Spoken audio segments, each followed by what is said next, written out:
Des salles de cours à l'extérieur, dans des salles de spectacle et même dans des églises. La rentrée scolaire sera des plus inusitées à l'Université de Sherbrooke. On a regardé nos espaces sur le campus, on en a fait l'inventaire, puis ensuite, on s'est dit, on va aller voir à l'extérieur du campus s'il y aurait des espaces, des salles qu'on pourrait utiliser aussi.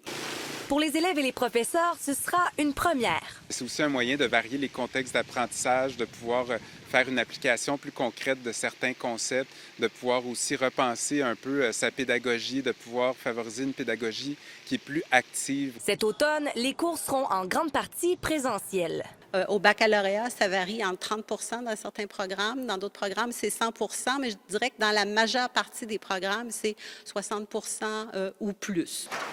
Jeudi, plusieurs étudiants circulaient sur le campus pour se préparer à leur retour en classe. Moi, j'adore qu'on soit en présentiel là, parce que je paye pas mes cours pour rien dans le fond. Là, mais non, c'est super le fun. Si tu vois tes collègues de classe, honnêtement, tout va bien. Je suis quand même contente que l'université me permette de venir ici durant la rentrée. Mais pourquoi prioriser les cours en classe quand toutes les autres universités et même la ministre de l'Éducation supérieure, Danielle Mécken, penchent pour les cours à distance? D'abord, c'était une demande de nos étudiants et étudiantes, puis aussi parce qu'on est une université où l'apprentissage, les activités pratiques, le contact humain aussi, c'est important. À l'Université Bishops, on priorise aussi le présentiel. Environ 50 des cours se donneront en classe. Et pour ce qui est des étudiants internationaux, eh bien, c'est difficile de calculer combien seront de retour sur les bancs d'école, mais on prévoit que ce nombre sera à la baisse.